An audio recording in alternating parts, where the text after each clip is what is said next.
solar event too that I left somewhere at 7:30. It was like late. Yeah. I was worried. You drove straight in. I drove back. I had a little time. I got back.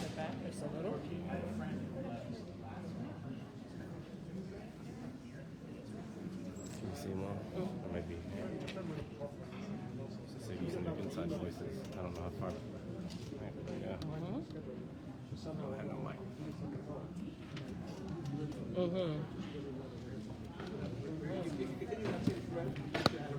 I told Tom after I realized that's fine.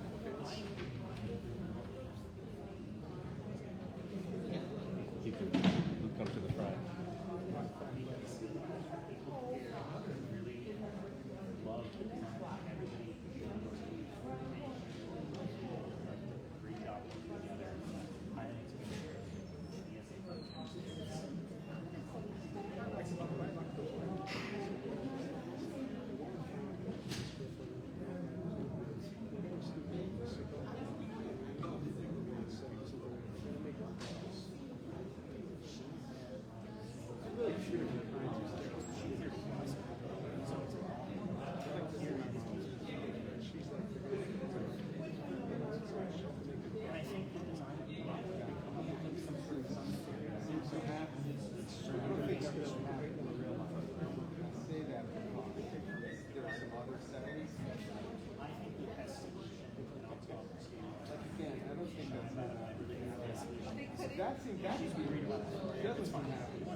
Lost in the weeds.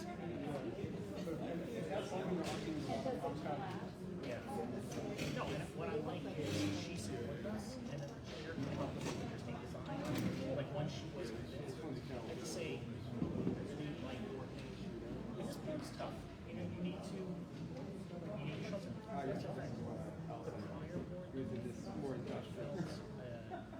You know, when I was working with Margaret Coleman, I was a former chair. I felt like every time we went information project, this was like the approach of why they should do it. And I think that this board takes the approach of why they should review. You've got to give us the right stuff. You know. Yeah. So straight on. Under this board, or that's what it was 2012. Or you might have had.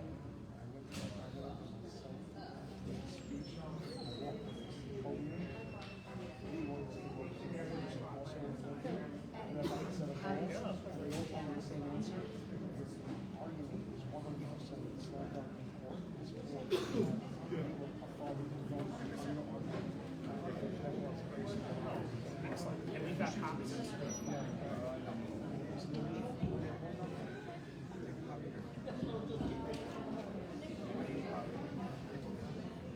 Well, they are not right? Yeah, someone scanned it. Let me take a look here. That's how we scan it. Let me tell you what I'm going to do. I'm going to present this and say, well, we can collect these signatures. But today, what I will do is I will keep copies to the boards they have for the records. But too early, I never want to give away my copy.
1512 Union Street application first.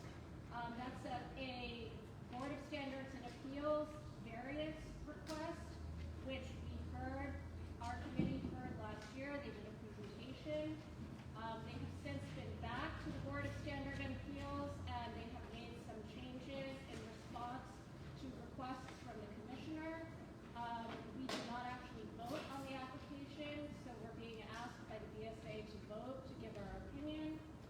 So we're going to hear from the applicants what the changes are, and then if the committee has any questions, the public has any questions, you can ask, and then we'll take a vote. So, please. Do you want? Should I stand over here? Okay. I'll speak up if you can't hear me. Please let me know. Okay. My name is Todd Dale. I'm here on behalf of this variance application to the Board of Standard Appeals for 1512 Union Street.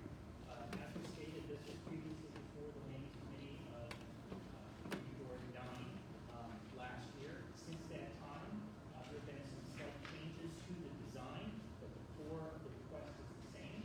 We just wanted to be here to provide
cellar and fourth floor. Oh.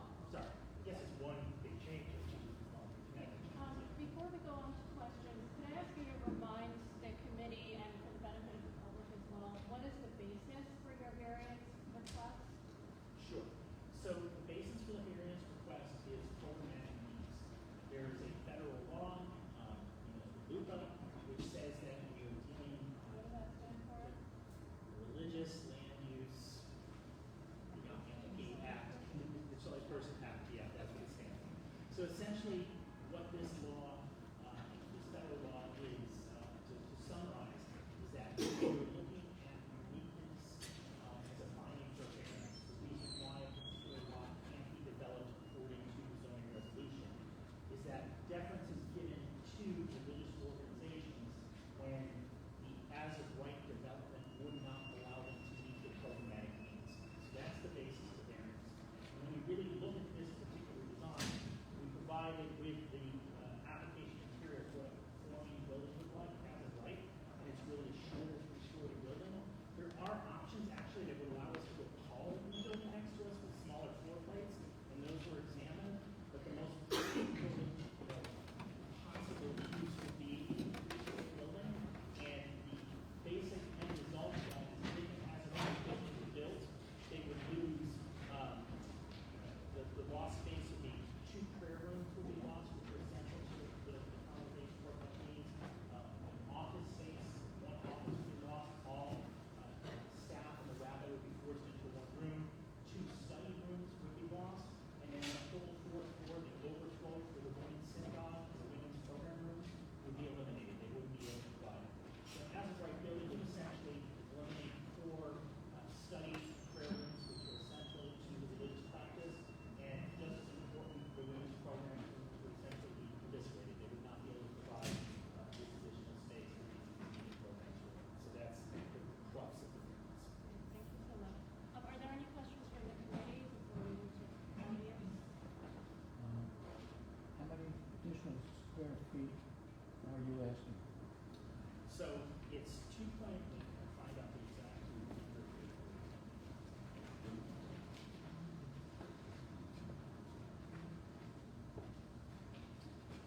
It's 2.73 is the floor area that's proposed. The total floor area of the gross building would be 15,765 How square many feet. additional square feet are you asking? So I think it was approximately 1,400 square feet that would be shifted from the cellar above. But that makes sense. That would have been, because cellar, for zoning, if you're in a cellar, it doesn't count as floor area. If you go above ground, it counts as floor area. So the gross square footage for the synagogue would be essentially the same. The zoning floor area would increase. And I take it that some of that additional space is in the wall? The space in the vault was reduced. So previously, we had a vault that was proposed for the entire perimeter that we have program rooms. That has essentially been, I think it's like down to a half to a third of vault space. So the vault space has been reduced, and it's just used for storage now. And the equivalent space is what has been moved So above. some of the additional space is above ground? Yes, essentially, yes. All of it? Some of the additional spaces. Well, no, I mean, when you say some of the additional space, as far as, You said 1,400 square feet addition. essentially, it's shifted from below grade to above grade. It's approximately 1,400 square feet has been the shift between the two. And the total square footage is increased, total permissible square footage is increased by 1,400 square feet. So, Yeah. the proposed now is 15,765 square feet. Previously was, I think, 13,900 square feet. I can get the exact figure. I don't have a What's as calculator. of right? I think that's what Tom is Right. getting at. How much is the variance? How much is the So, as of right for 2.0 FAR, the lot is 5,779 square feet, which means as of right, you could do double that, which is approximately 11,500 square feet. So the variance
really the next step of the process. Should this be granted by the Board of Standard Appeals, then you would file construction plans, and anything that would be required by the Department of Buildings as far as safety and support for adjacent structure would be filed. We're not seeking any relief with respect to that, but we're really sort of at a preliminary stage right now. I don't have construction plans to show you as far as support with respect to excavation. Just know that any excavation support that's required will be done. And the other thing too is that for this particular project, there's actually an extra level of scrutiny because the vault approval was sought from the Department of Transportation. So I would say, unlike an as-of-right building for this building, you're not only getting Department of Building review, you're getting DOT review to ensure that there's no adverse effect on things.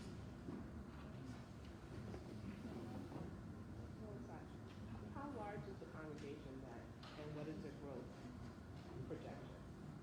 You know what? I'll answer that in a second. It's over on my sheet over there.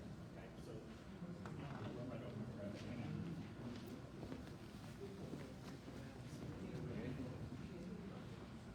Aisha, you can answer. How Yes, large?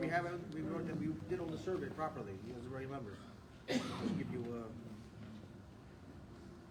that's a good question. Let's get to this one here. If there's any other questions while I look. Can you repeat her question? How large is the congregation and what's the projected growth? Suki, Not a microphone. can you speak in ask how large the congregation is, so we try to identify the number? I'll find the number. This, just so you know, we did a programmatic needs breakdown. It's, like 150 pages. That was 150 pages. I think it was it 600 families? no, families, no. 600 total people. 600 total people, okay. So yeah, 600 total people, roughly. I'll get the exact figures here. Okay. Congregation growth, this is by household. In 2017, it was 120 households. And in 2023, it's 152 households. The membership is expected to increase. I think that this is planned to be programmatic needs to go up to 165 as far as households. But households, you know, anywhere from 4 to 6 or 4 including adults. Oh, and then I'll supplement the household. The total right here, men, women, and children in 2023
but with the request for a variance to go up in height, do you expect there to be a ripple effect of additional buildings then using your building as precedent for getting variances to go higher? I think that's an excellent question. I think in this instance, it would not be that situation because what we're requesting is actually in scale with the variance granted by the BSA immediately across the street. So I understand the concern you have when you sort of, well, they get 4 stories, they get 5 stories, they get 6 stories. A valid question would not apply in this particular instance just because of the size that's happening and purpose limited. And the BSA is also, from a legal perspective, not to get too far in the weeds, it's supposed to view each lot individually. There is context always taken, but each lot is its own lot, and that's just an aspect that we review. So really, in reviewing the neighborhood character of this building, your primary factor is reviewing the existing development of the adjacent home and prior historical development here. But the reality is they know that there was an application. And remember that there has to be a unique condition that occurs. And there has to be a lot to build. So with respect to unique conditions, just so you know what the department means, you can't just go and say, that means you have to actually really substantiate what you're doing. And as I said, it's a very involved report, which is hard. Sorry? Other builders presumably have to live within the existing rules, and presumably the existing rules are there for a reason. So I'm just a little concerned about this like special deal, like why does the need to be exception?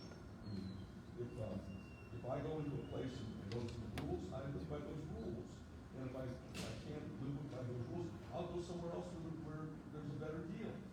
But I don't try to rewrite the rule book. I have to go with a place that has rules that are compatible with my needs. So I'm just a little concerned as to why there needs to be a special deal. Why does there need to be a special deal? I think it's an interesting question. I would say, first of all, it's not a special deal. With respect to the variances, it's actually written into the city's law and zoning resolution.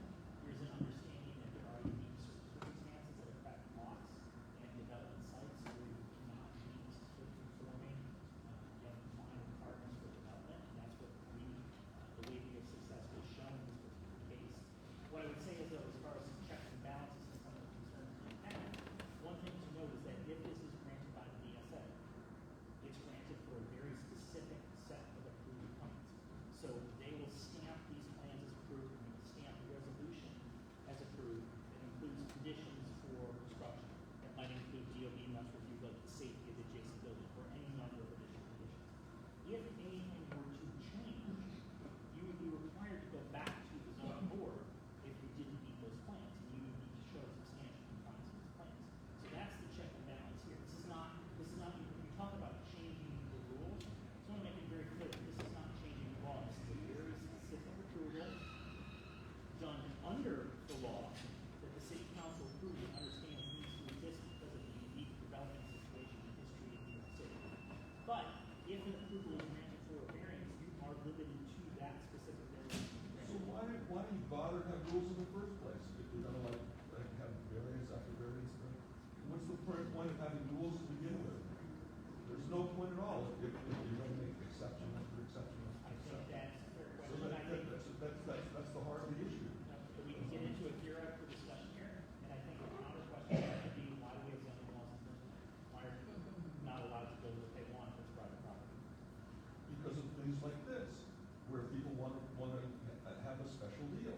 That's the reason why they have to. I understand what you're saying. I appreciate the concern you're raising. I do think that just we wanna want to confirm that this is within the law, this is not a change of the law, and that there are significant checks and balances set forth that if this were to be granted by the Board of Standard Appeals, you would not be able to freely change this without their oversight. I just want to interject that it's important to note that I'm very familiar with the congregation, the community. Many of the families in this congregation have been in Granite since the 40s, the 50s, the 60s.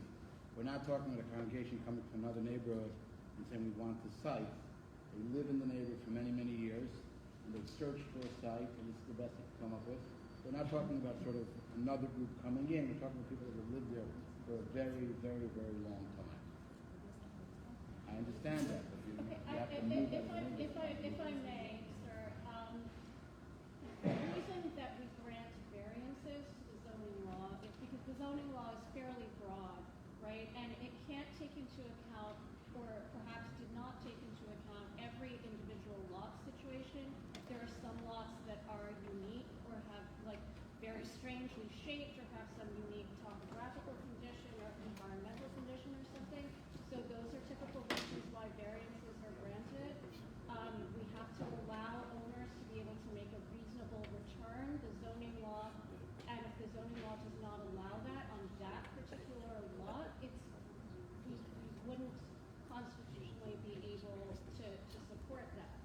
That being said, this particular variance is based on the fact that this is a religious institution, and that's a federal statute that was passed, I don't know, relatively recently. So that is where that comes from.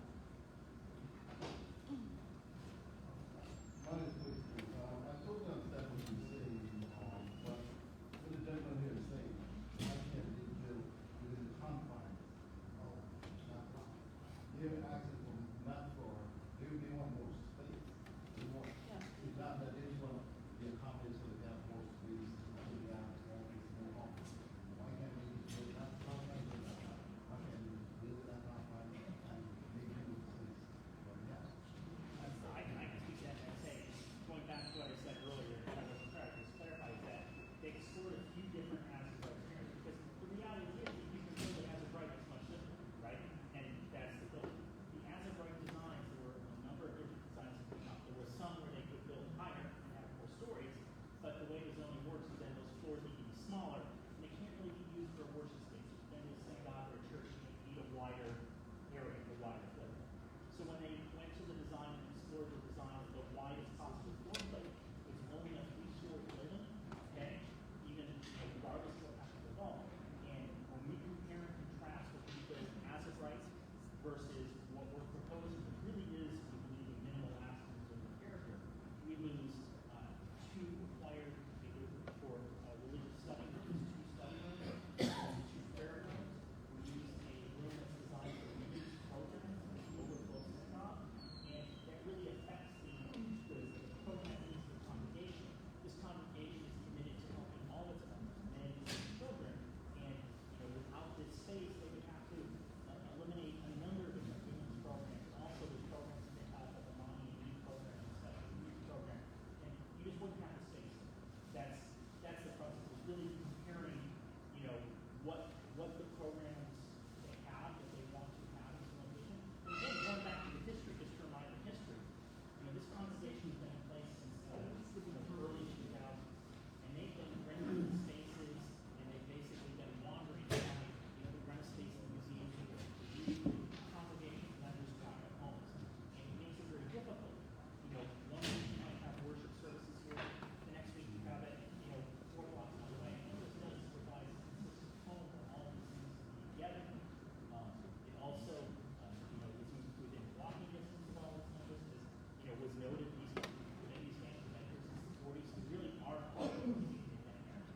But back to your core question, there was an analysis of program contrasting the 2 areas, and really it's the loss of floor area if you lose like the synagogue space, these 2 prayer rooms, and these 2 study rooms, which are really at the core of what this congregation is trying to tell. So I don't know if that answers your question, but there was a compare and contrast in the application showing the floor like very specifically loses room to use this program, loses room to use this program. Okay, we have time for one more quick question. The lady with the spectacles, the blue, yes. It's my understanding there are not a lot of synagogues in this area. There are many community facilities. That's what I'm trying to understand. So they're not equipped to handle the increase? So that's why you use it as a potential. There are not a lot of, she's correct, by the way. There aren't a lot of synagogues that have their own building. There are a lot of synagogues that rent from halls, but there aren't that many synagogues that have their own structure, like their own basement, first floors, rentals, houses, but there aren't that many full building So this synagogues. would be the one and only for this area? Not the only. It would be one central, location, synagogue for this congregation that has had to conduct services and giving programs to its members piecemeal throughout the year. This allows you to have a home. All around? Allows you to have a home. Thank you. So if the committee is ready to move to a vote, yes? So I'll take attendance now. Mia, are you? Nicola Cox, Present. Suen Xiong, present. Esteban Barone. Barone's absent. John Craver. Mr. Craver is absent. Jakob Berman is present. Beverly Newsom. Present. And Tom Thomas is present. So we have a quorum, Mia? Okay, so, if we're ready to vote on our recommendation, I'd like to move that we recommend, to approve this application with the condition, that the Department of Buildings ensure the safety of the foundations of the neighboring buildings. Can I get a second? Jakob seconds. So can we move to take a vote? Nicola Cox? Agree. Just say it loudly enough for the camera, please. Yes. Beverly Newsom? Yes. Suen Xiong, yes. Jakob Berman? Yes. And Tom Thomas? Okay, so let it be noted, the committee recommends approval, with the condition that the Department of Buildings ensure the safety of the neighboring.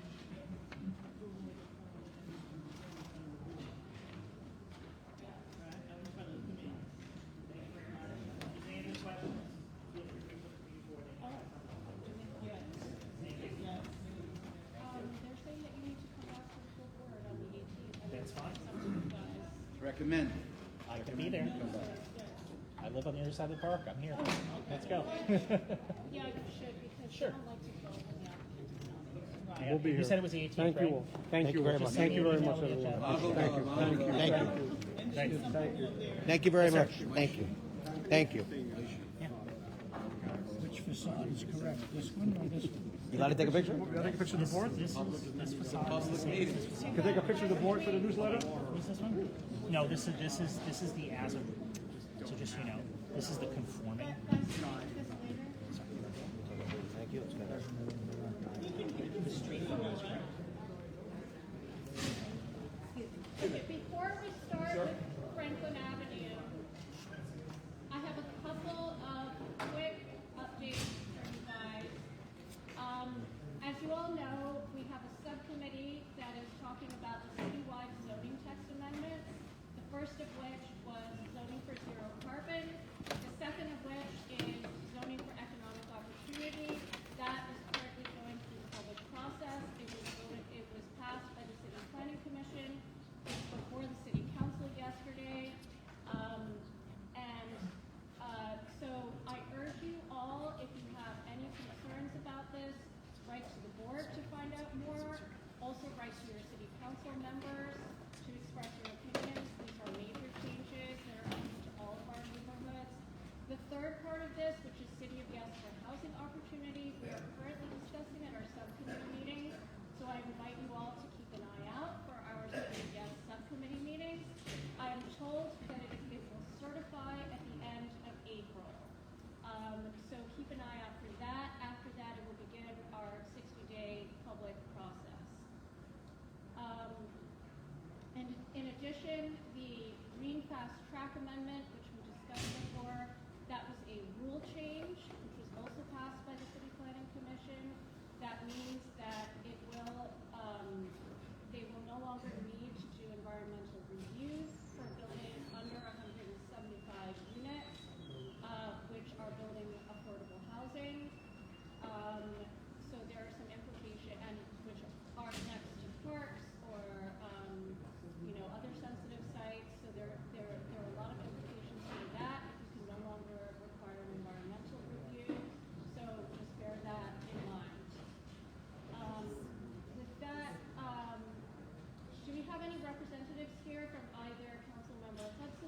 Office or from the Brooklyn Botanic Gardens who wish to make a statement before we begin with the presentation?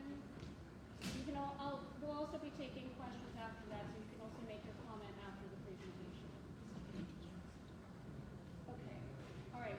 So then we'll begin with the presentation. If the applicants could come up.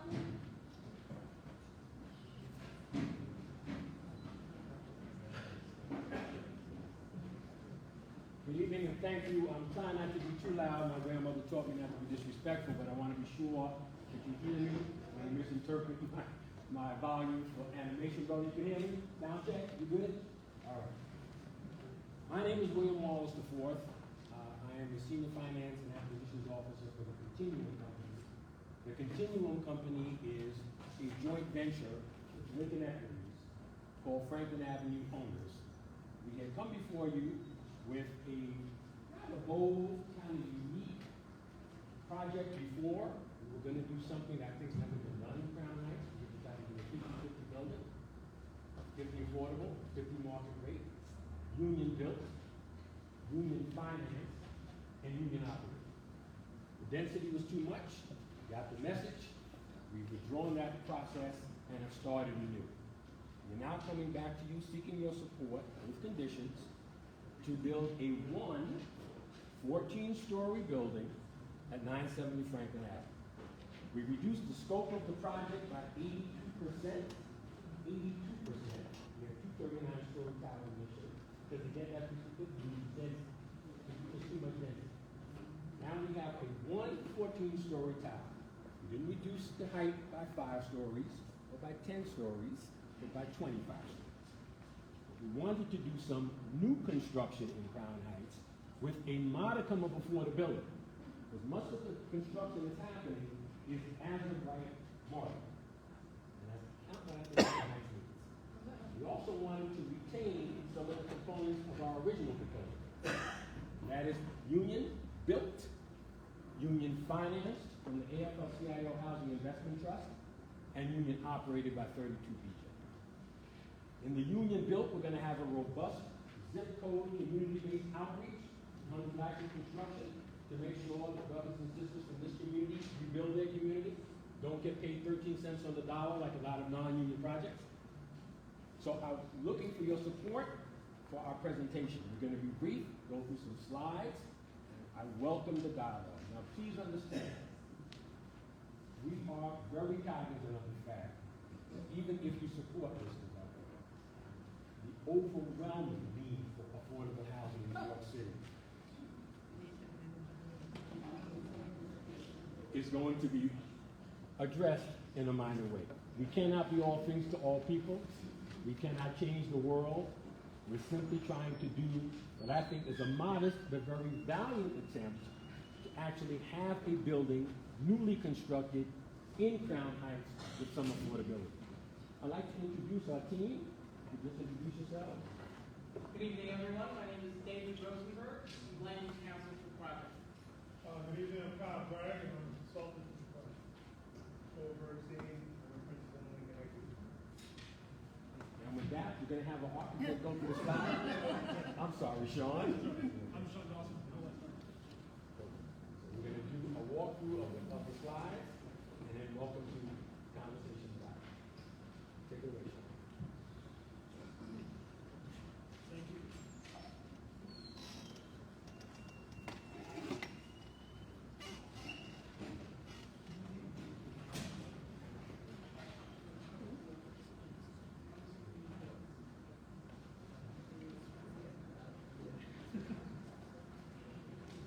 Okay, so the proposal today. You got Sean, please. Hope everyone can hear me. Yeah, I'm trying to do a sound project. check back here. So the proposal we have up the table today is a zoning map amendment from the R6A zone that it currently is to an R8A with a small commercial overlay on Franklin Avenue. There's a zoning text amendment to designate a new MIH area, that's the affordable housing that goes with it. And then there's a special permit to reduce the required parking. This is the website for the project, 970franklin.com. And we wanted, as William said, this is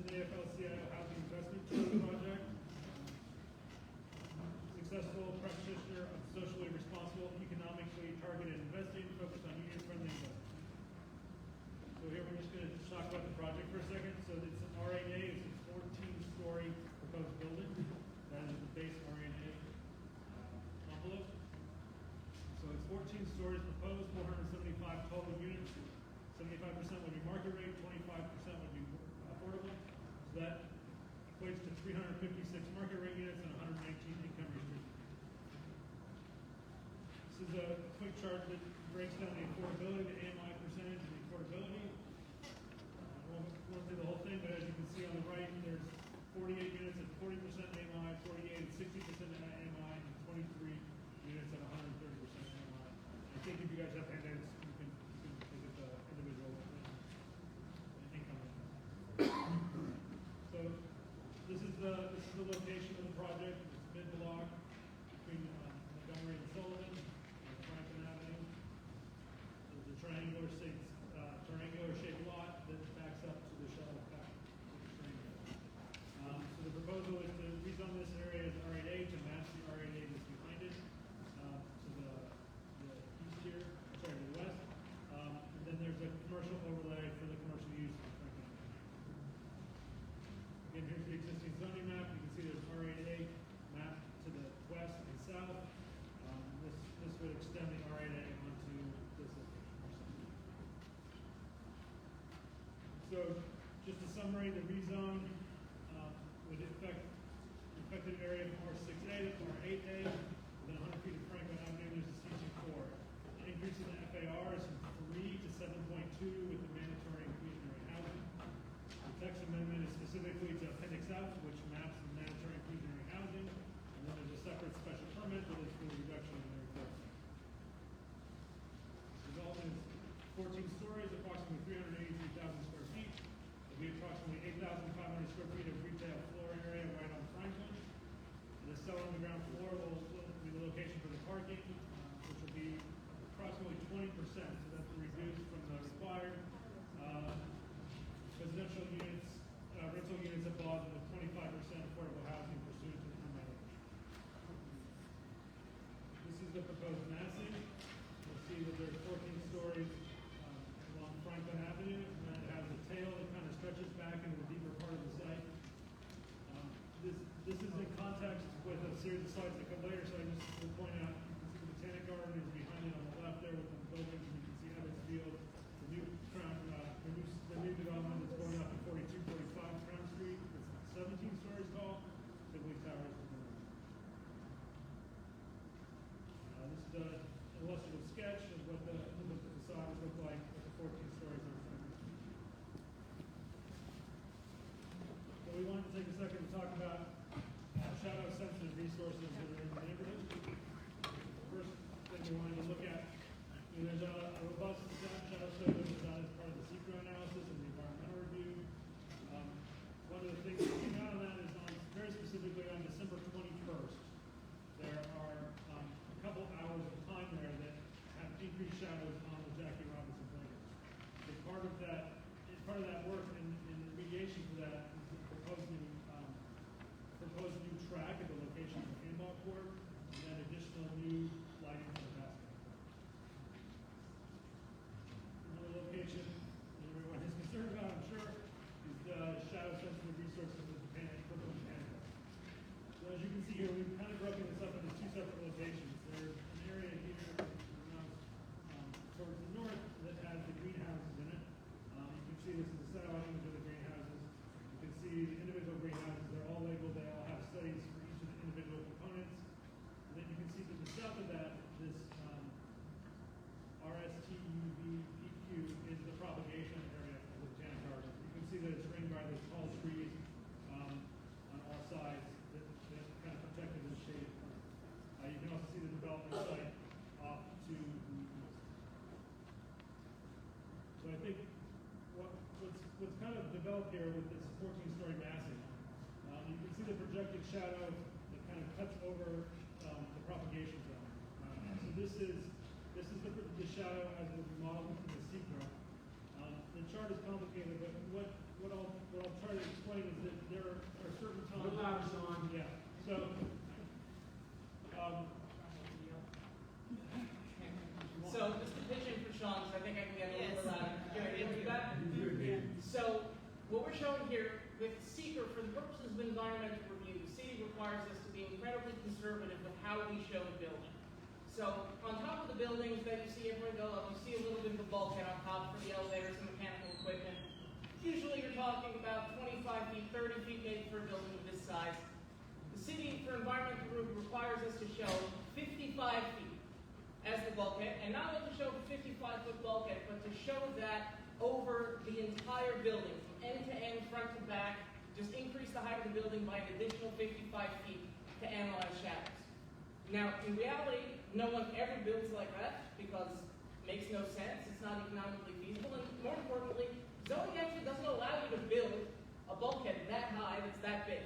But for environmental review purposes, we do that. And so that's the chart that you see, probably can't actually see any of the letters on the right side, but that you see in the handout of what the impacts would be under this hypothetical building with this 55-foot. You can see that there are a couple of areas of the garden that show impacts on, show shadow impacts on certain sensitive areas of the propagation box.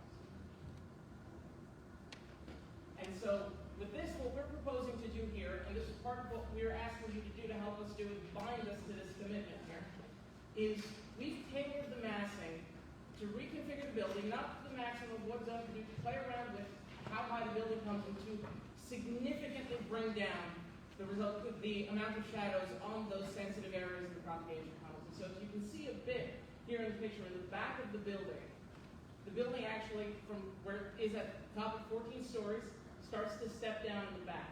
And what that does, when you see with the shadows, is the shadows actually end up stopping just before you get to those propagation tunnels with a minimal impact in certain small times during the summer, early in the morning, with moderate impacts that we believe significantly make this a valuable project. David, I just want to, so everybody gets a little historical context, those of you who are here and not new, so finish our presentation, I need to No, my question Well, is, let me finish our presentation, and you know right away. my question right now is, how are Excuse me, are can we buildings please- in that area compared to one you're building? So with all due respect, we need to hear all the details first before he can respond to your question. We'll be sure to Okay. call We on appreciate you. it. Thank you. So, understanding the history. When we built this, there was an argument that the shadows of 39 stories was having a significant adverse impact on the category. We did not agree with that, but it was a reasonable argument. It was a reasonable argument. We have now reduced the two towers to one and reduced the 39 stories to 14 stories. We've attempted to mass it to have almost no impact on Brooklyn Town Gardens. Almost none. Understand, I'm an attorney, I'm not a geologist, but a toothpick can have a shadow. Earth rotates, Earth revolves, so a shadow is a moving shadow. So if the shadow starts at the end of that auditorium at 7 in the morning, by the time it ends, it's 7:30, one stationary person does not get more than 25 minutes of shadow because it's moving. So we now have a massive that we think satisfactorily addresses any adverse impact on Brooklyn Botanic Gardens. Having a 14-story tower pushed up so that there's nothing in terms of a significant adverse impact. And you can look at the shadow study very carefully. We've monitored every single conservatory. If you look here, right to the north, there are a series of buildings that are almost untouched. The propagating tunnels have had a shadow reduced to 1 hour in the sun between the hours of 6 a.m. and 7 a.m. And I used to play ball with my sons in that basketball court. The sun does not go down until 7 o'clock in the sun. And you have 10 hours of uninterrupted sun for the rest of the day. So that was a very critically important component we wanted to address. I think we've done it, and I'm happy David is highlighting. And in addition to changing the massing to be able to reduce the impacts on the Brooklyn Botanic Garden, we also wanted to make sure that we're addressing the impact on the Jackie Robinson Playground. We know that this was a very significant issue in the last application, and so we worked with the Department of Parks and Recreation to figure out something that could do it. And if you go back to that slide, Sean, you'll see we've committed to replacing the existing handball courts with a new track, which we know from Parks has been a major request from the community, and to install additional lighting for the existing basketball courts, all of which is in the millions of dollars, but under the supervision of Parks that we've committed to making sure gets done as part of this project. Put us in the dark and then give us light. So that's nice, you take away sunlight, and give us artificial light, you can take that. And so, Madam Chair, I think that we're more than happy to take questions. Are you finished with your presentation? Yes, we're happy to take questions. Okay. Are there any questions from the committee before you ever leave? I have a couple questions. When you said it reduces the shadow, and I'm just asking because I know some of my people are going to want to know, it reduces the shadow. Reduce does not eliminate. Could you tell me about how much and how long? Okay, if you look at the chart, and it's the handout, one of the, I think the last pages. It has a comprehensive analysis of every single building in the and the propagating tunnels are at the end or bottom of the page. You see a lot of green up there? That means there's no shadow anywhere, anytime in the year.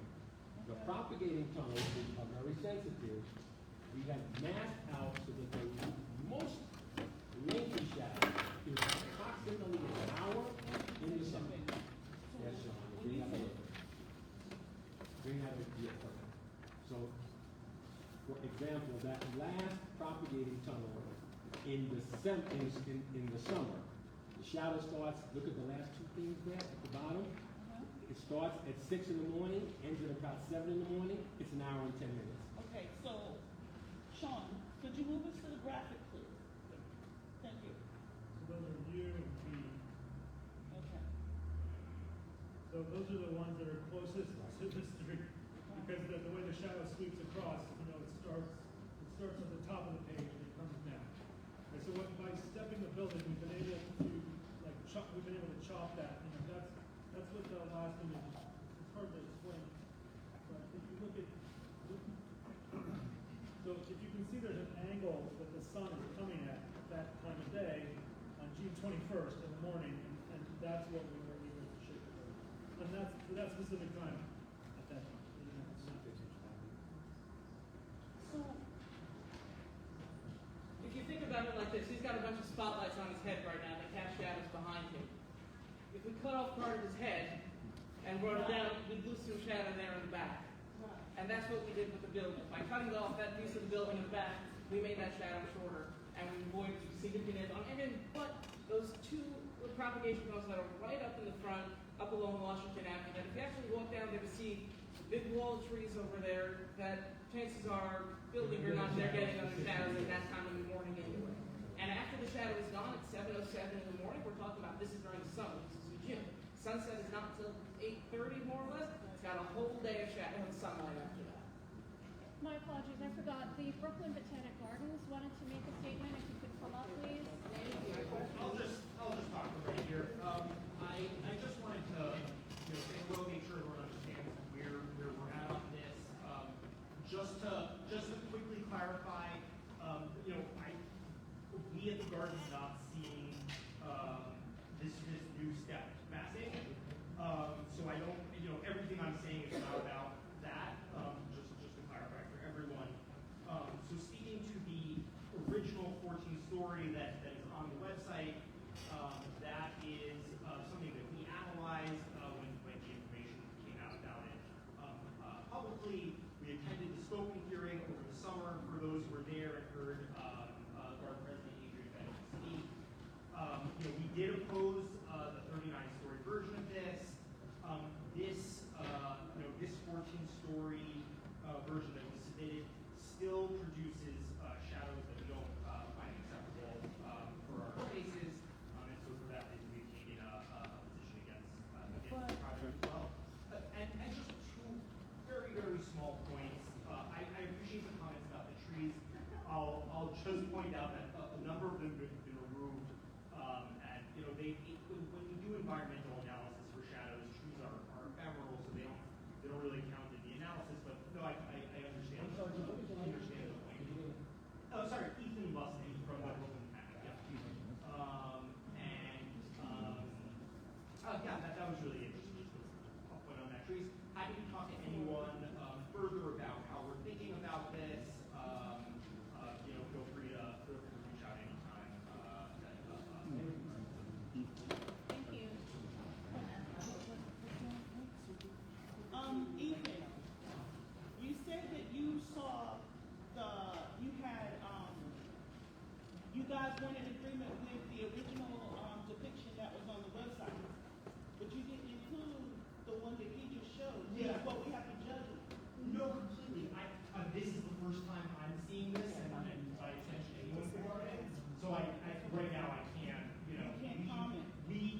Just in the same way that they do these analyses with shadows, we basically do the same thing on our own end, and we would never comment on a plan without running it through a model and doing a really close analysis on what we think that would do for our plan. So in all fairness, Ethan, since this is a public forum, I think it's important that when you say that, you put it in context, because everybody's concerned about what PPG thinks.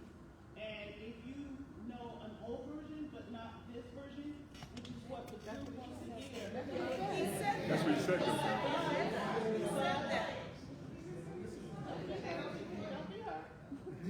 No, nobody's hurt. He gave a precursor to what he said.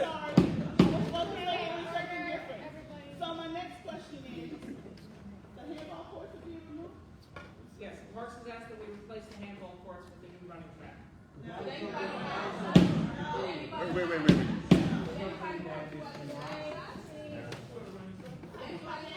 Can I, Bev?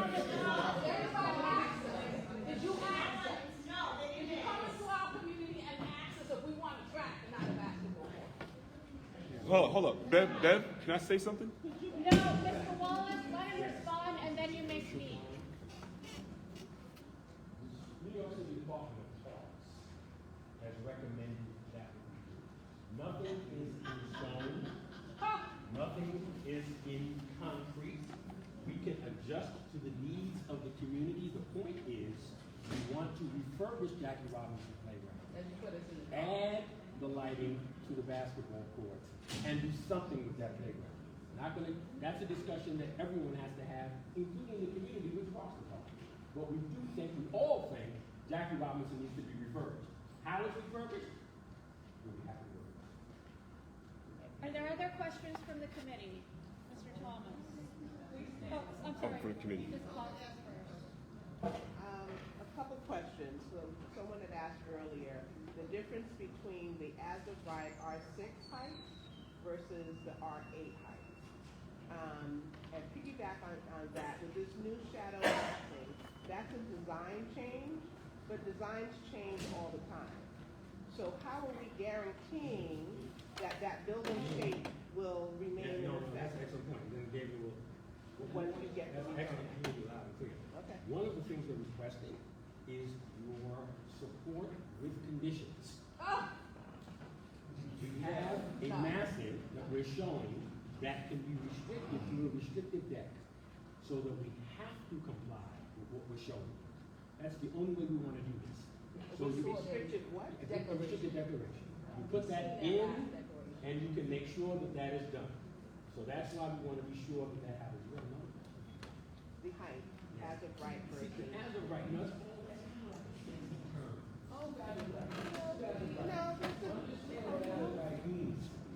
in this economy.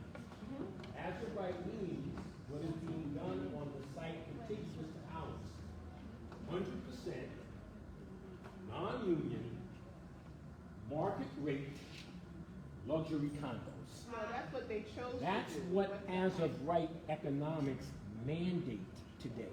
Why we do not want to do as of right is we want to do new construction that's union built, union financed, union operated, and have some affordability. So that's why we're suggesting this design with those limitations codified so they cannot be compromised.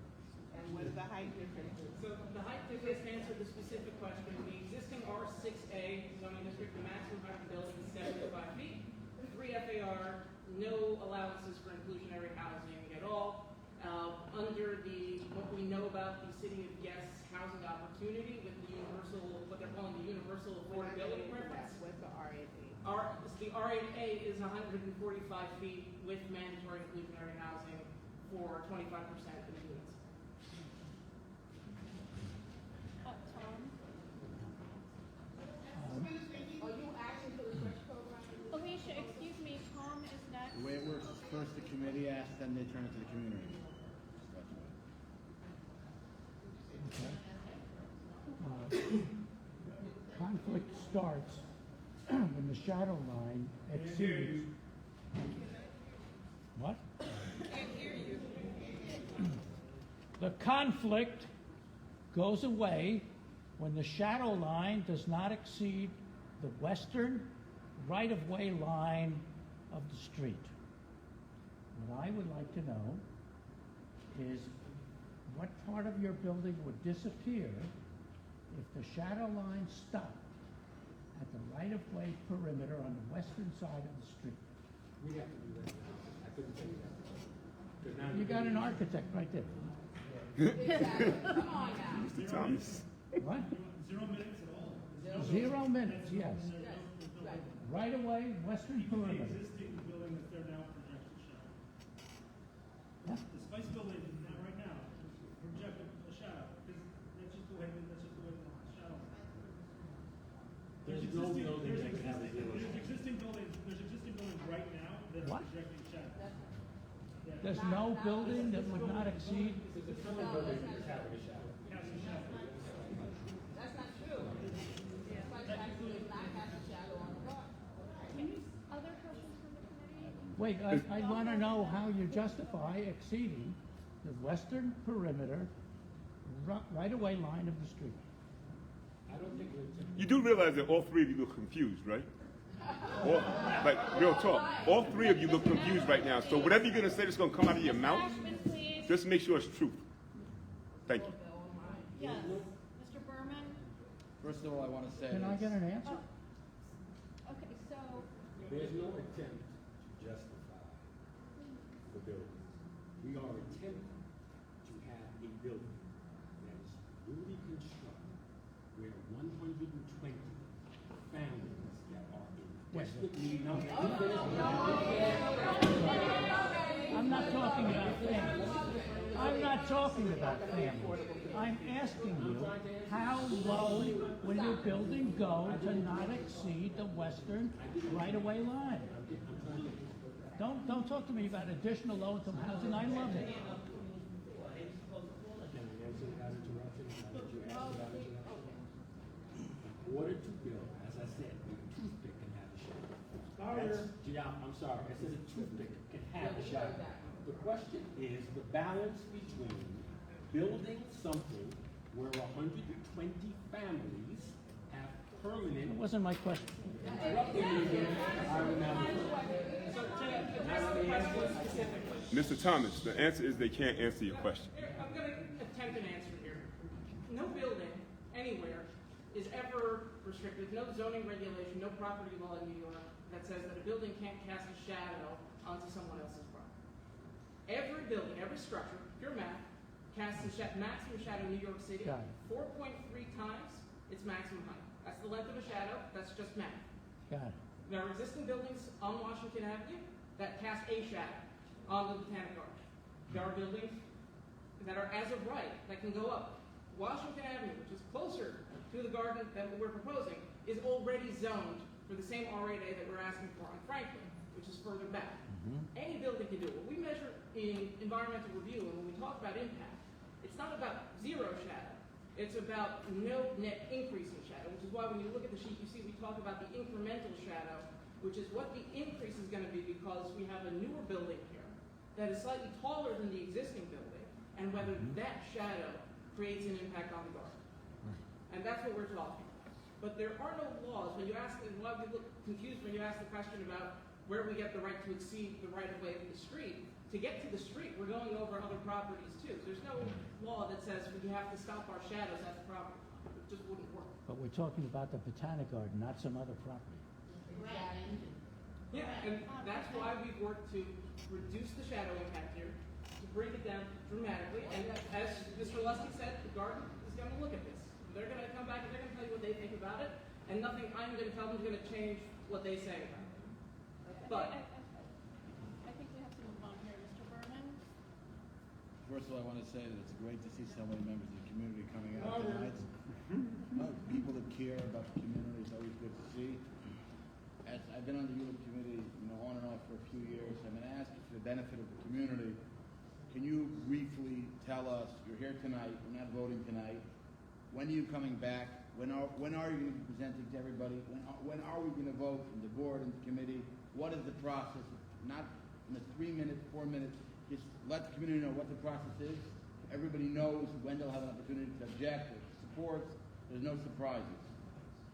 Like I understand from the chair, there's no vote tonight. So just let us know when there will be a vote and when you plan to present for a vote and all that, how that's going to work. We are incapable of telling you what the board's going to You do. could estimate. No, we have no idea. You have to ask. You don't the know board. when you're coming to present for a I vote. do not.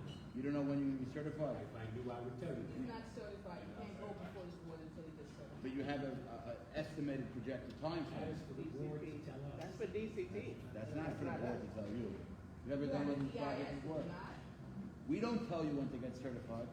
We don't tell you when to present. What I'm telling you is that we cannot truthfully tell you when we can come back and have the board vote on anything. That's for the board to decide. You were asked to attend Not accurate. this committee. I'm trying to help out here. I've been told by GCP that they cannot certify you before your EIS is complete. And there will of course be a public hearing prior to the EIS. The EIS is the environmental impact statement that they have to perform that will definitely answer the questions they're unable to answer, and that is if or not the shadow will indeed have a negative impact on BBG. And once certified, I believe you have to appear before the board within 60 days, correct? I'm still waiting for the evidence to be addressed. So to answer on the procedural question, the Department of City Planning is in the last stages of reviewing the draft environmental impact study. Once that environmental impact study is complete, they will certify the application. There's no public hearing that we have to present it, but the commission, the City Planning Commission will hear the application. We'll discuss it and we'll certify it into public review. And then as soon as thereafter this board will have us, we'll be back here to present again for a vote. Thank you. That answers the question, Ms. Cox. One point I wanted to clarify, which I think that comment, I'm on the committee, I'm sorry. I'm on the committee that will need to vote on this, so I think you want me to make sure that I'm answering questions, and I'm also trying to clarify for the community the fact that what Tom was trying to get at, I believe, is the fact that this area is one of the few areas of our community that has height protections. Yes. A community plan was put in place, I think it was in 1991, to make sure that any buildings that went up would not cause harm to the garden. So while there may be some buildings that have an R8, they are far enough away from sensitive areas of the garden that their shadows were deemed to be okay. This particular area is an R6A.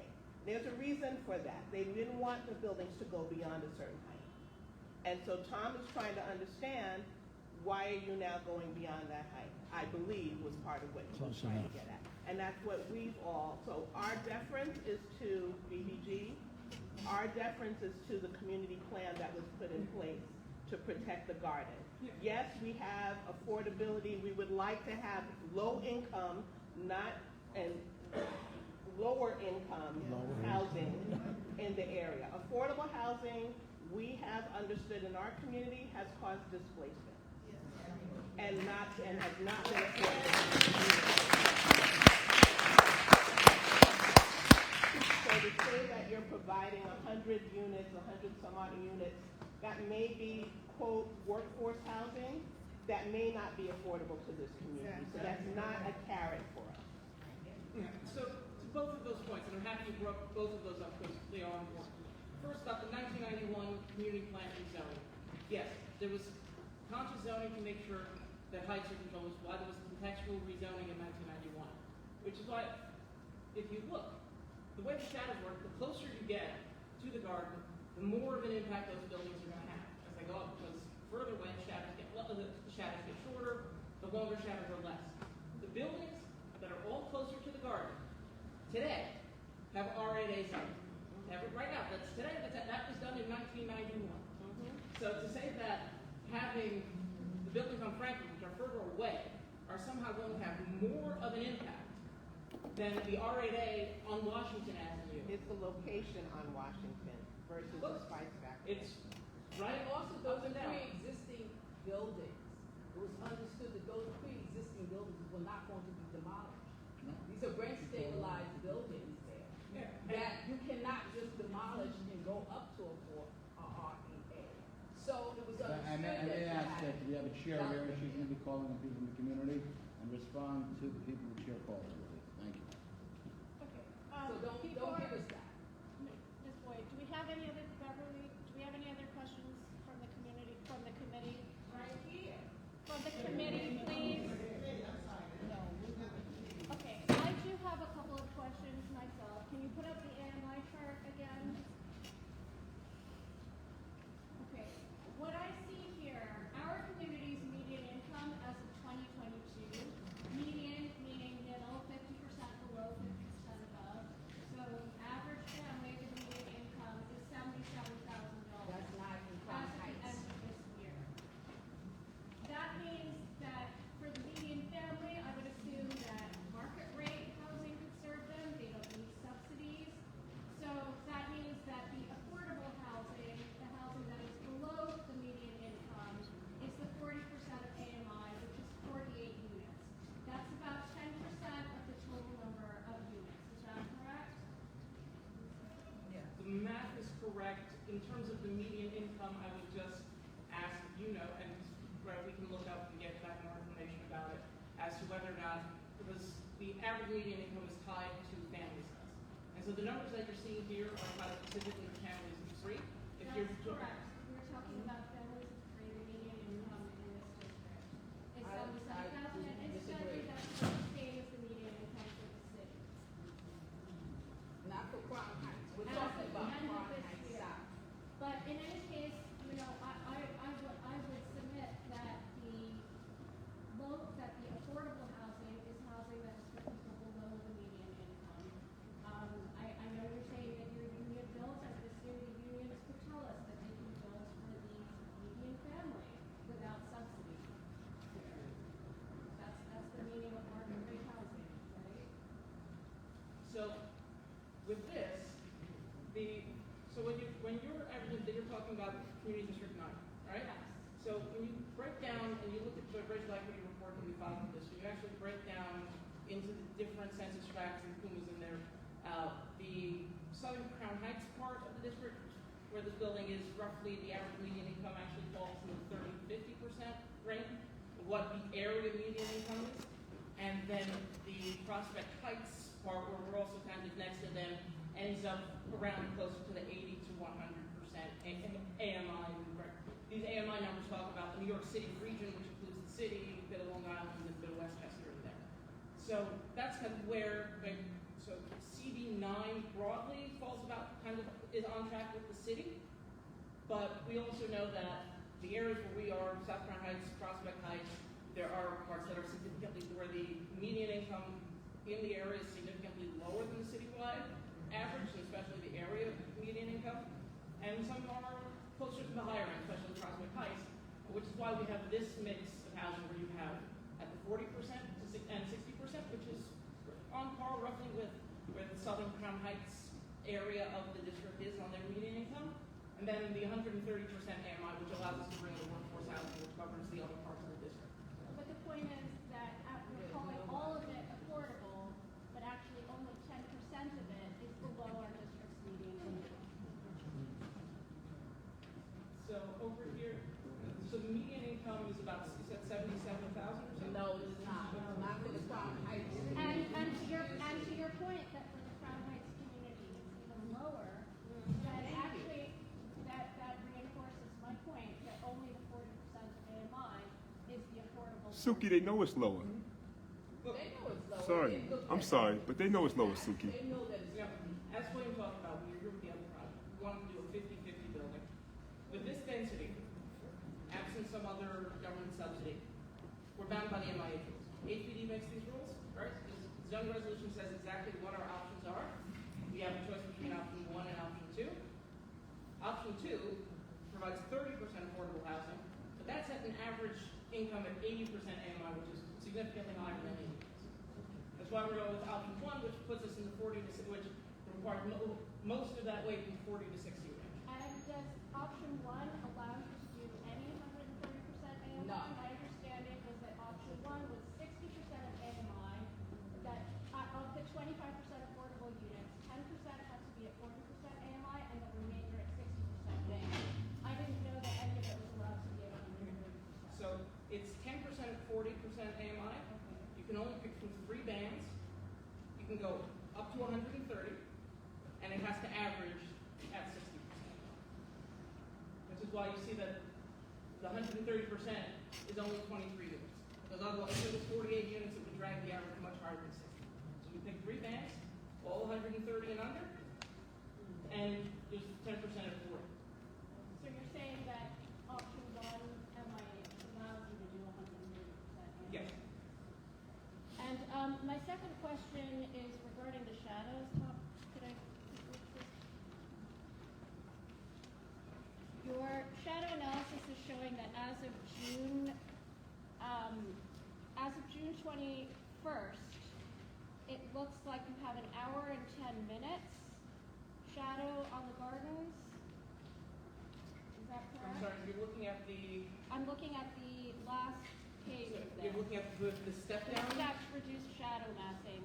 It shows that as of June 21st, which is the height of summer, there's an hour and 10 minutes shadow on the gardens. Is that correct? Yes, we're showing one building, which is right up against the building U, right at as close to Washington Avenue as you can get.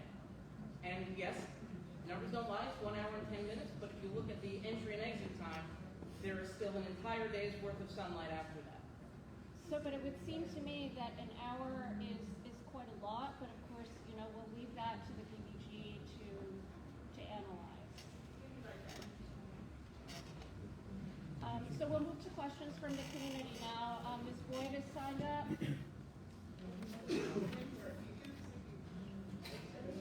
Oh, okay. The gentleman in the blue, go ahead. You don't mind. Okay. First of all, we have no shadows now. Secondly, how high are the buildings that you're building around? They're not 14 stories? No, they're not. Okay. And we have no shadows or no thing here. People are leaving Manhattan and coming up in my area. I lived here for 40 years, okay? We don't have no problem with shadows. So if you're going to build, or we're going to allow you to build, you're going to have to come down to 10 or 8 stories, just like what's around here. Okay? Because we can't afford it. Our area has gone up. Okay? My house is valued much more than what I paid for it. Okay? We can't afford it. People are coming here because of Prospect Park, the museum, the botanical garden, they are coming here. Okay? So we can't have no shadows. We don't want to talk about shadows, period.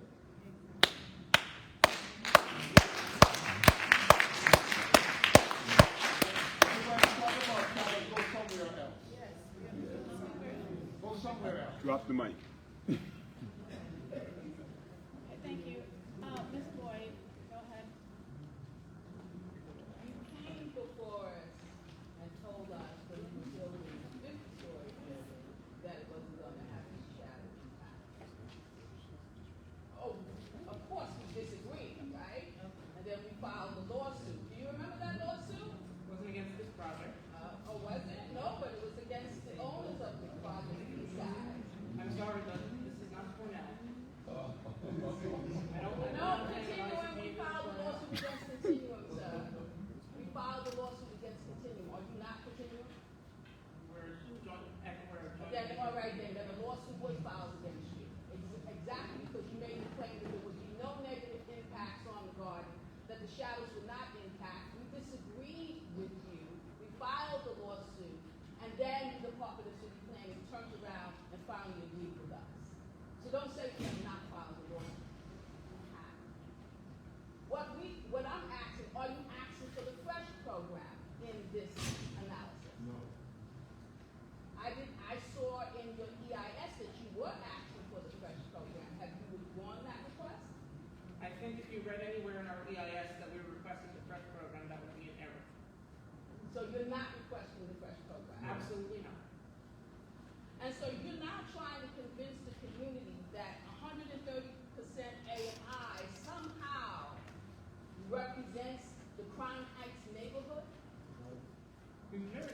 about the affordable housing, and not only are we trying to do affordable housing, we are also trying to do workforce housing.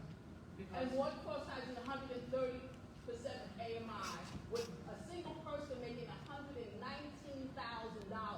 Did you find anybody in the census tract in the Crown Heights South that actually has that income, that type of income? And Crown Heights, because this is happening in Crown Heights. It's not happening in Parkwood Gardens. It's not happening in Prospect Heights. It's happening in Crown Heights. Did you find anybody that lives with that income? Did you find a census tract with that income? Census data doesn't publish individual income. Well, did you find the AMI of $119,000 for a single person in the Crown Heights neighborhood? When we're looking at, yes. No, there was nothing in the We're census looking tract. at individuals who work for transit, they're taxed. We're looking at I'm jobs. talking about the census tract. Well, like you said, they're not reporting salaries. But you asked if he has one. When we're looking at salaries, is it a majority? No, because schools are still struggling with Title I. They have a big enough pocket that Title I kids are being smushed out that they can't afford. They still have to go to individual programming. So we're not at that high end yet. That is true. But also too, and this is what's making it hard where we are, there are people here, workforce people, who are making that money. Not big enough to make housing for them totally, but there are people making that kind of money. The smart assets just show that money here, you cannot live unless you make $100,000. Okay, folks, can you raise your hand if you want to ask a question or make a comment? I do have signups here. I have Mr. Holler.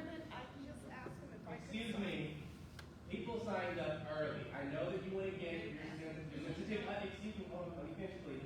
I know you want to get it off your chest. So what we're going to do is that the folks who signed up early, they're going to speak. If they are here, the chair is going to recognize them. Thereafter, the chair will recognize anyone else in the community. All of you who keep raising your hand, you will get recognized, you will get to speak. We do have to be out of here. So I just want to make it clear, keep it concise, and get your point across. Okay, Mr. Holler, is Mr. Hollis or Holler here? Mr. Robert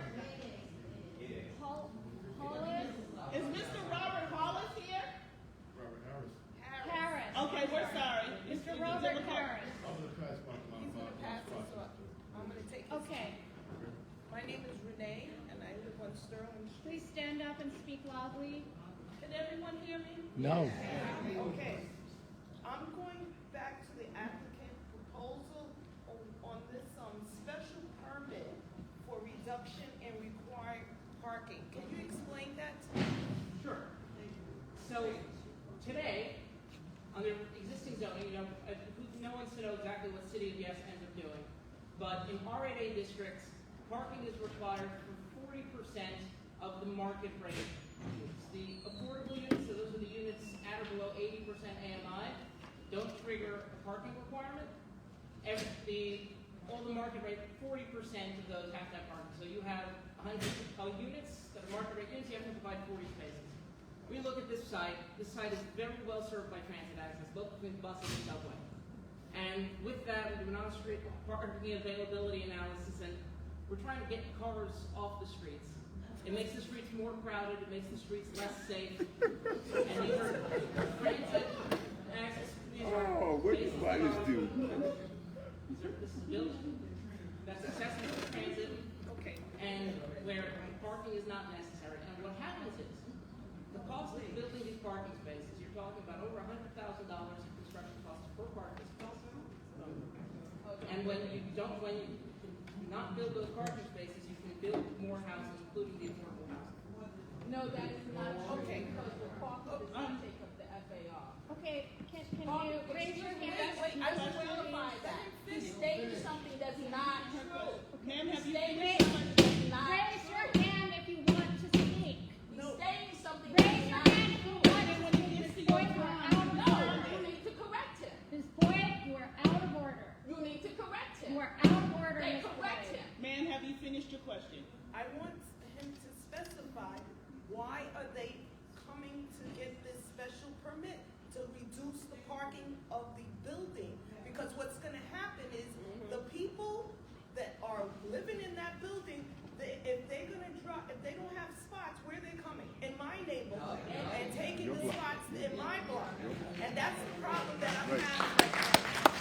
No, she said she has the community, so she's this special finished. No, the permit, list comes first. no. You gotta need get to here rid early. of that and park, make sure you have enough parking spots for your people in your building if it goes up. So all I'll say is if you look at the environmental analysis, you see we've done the analysis about parking demand, and even at the reduced parking amount, we're providing enough space for the occupants of this building. So why do you need a special permit? No, that's with the reduction. We believe that the 40% requirement is providing more parking than we actually need at the expense of housing, which we need. Sneaky. No trade-off. Okay, thank you for your question. Are you done? Yes, I'm done. The next person we have signed up is Mr. Anthony Dixon. Mr. Anthony Dixon? Yes.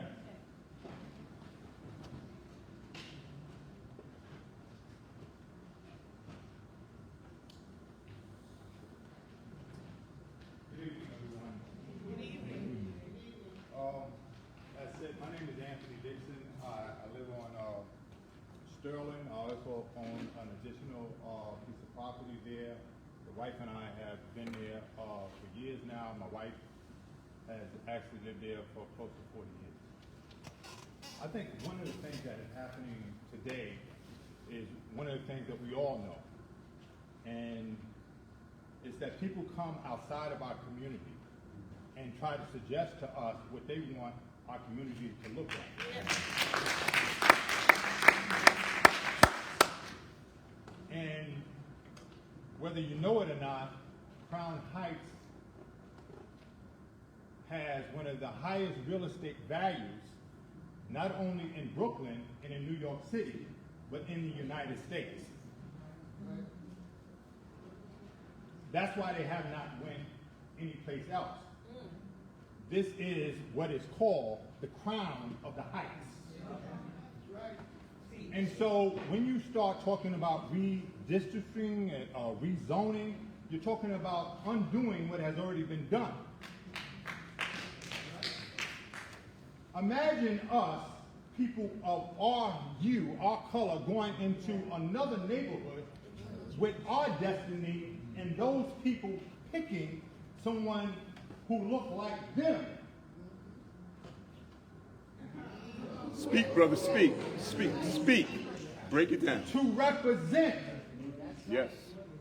We would quickly know what's going on. And even people that have been assigned to positions, we cannot second guess that no one has not been bought out.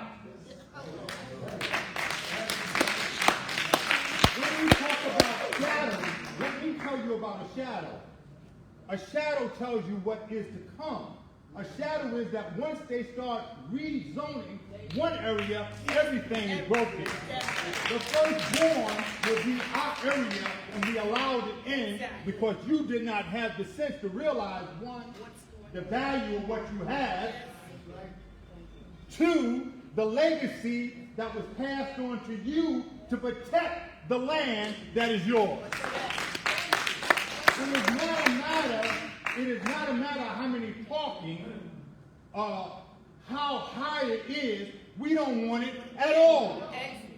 We know about manifest destiny. We know the trick because we've been here and saw it done. Know what you have in a larger context. We will stand our ground. Thank you for coming to us, but no sir. Do not count us out of the picture. Our voice is go someplace else, like the older man said to me. Thank you, sir. Thank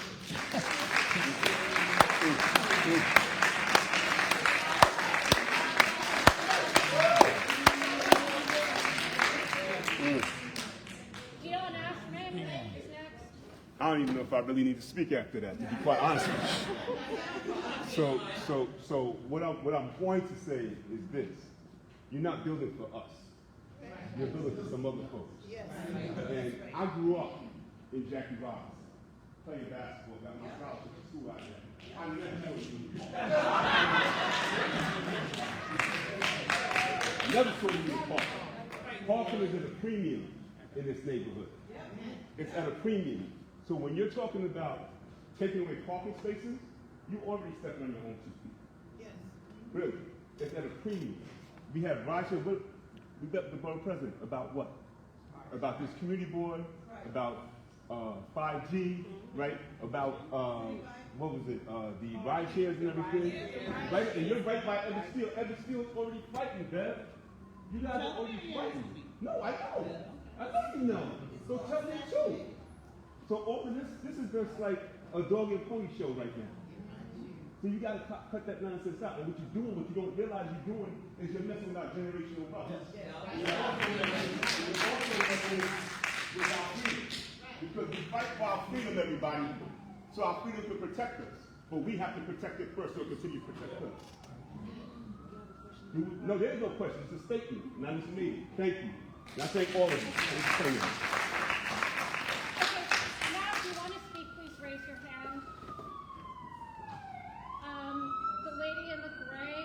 Barbara? I just have one simple question. Okay. On your paper, you have income not missing from 77 to 127. Why is that not there?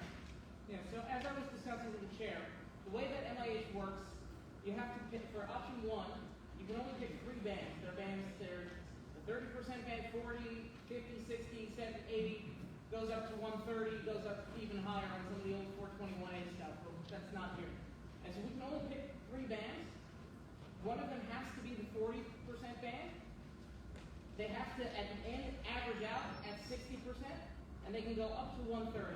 And so here, the right mix to be able to get the affordable housing that we want to get, and the workforce housing that we want to get, we pick the 40, which is what we're required to do, the 60, which is where it ultimately has to average out, and then 130 for the rest, which is why we're not showing housing from the affordable units at the 70, 80, 90, and anywhere in that range. I have 2 daughters that make that 77 to 100, so they can't apply. That doesn't make sense.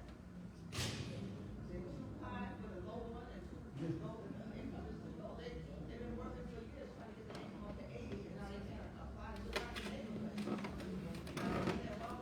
Why would you take the high one, leave that off, and put the middle one, 1, 2, 3? Why you gotta go to the high, the 120 something? So to be able to, That's the challenge. yeah, the challenge That's the very low income. That's the issue. So do we That would not look do like- 40 and do the 80, or that's the problem?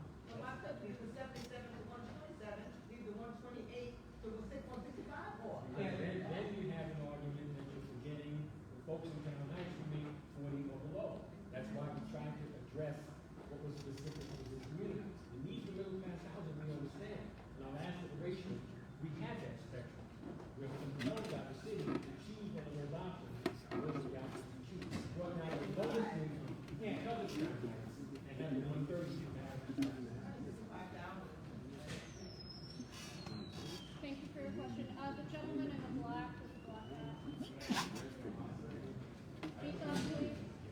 I just wanted to clarify, you guys said that there's commercial space on the bottom. So if you're gonna do separate commercial spaces, it's gonna be one big one, you guys have an idea of the type of tenant you want in that? We're trying to make community-based tenants. So that's the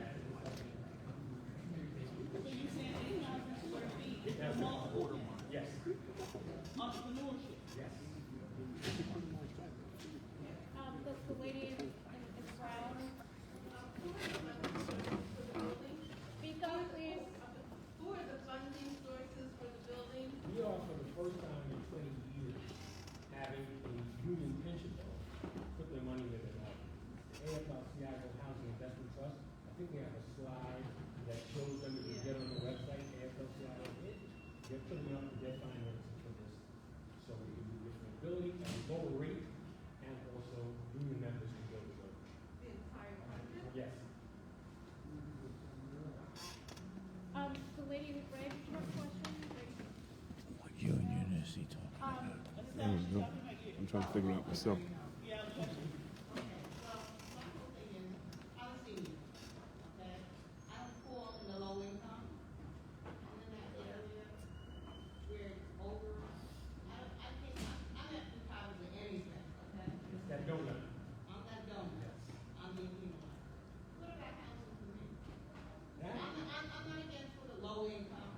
What about me? I'm senior. Don't I deserve housing? Yes, I mean, appropriate housing for Yes, my income? you do. There is none. I agree.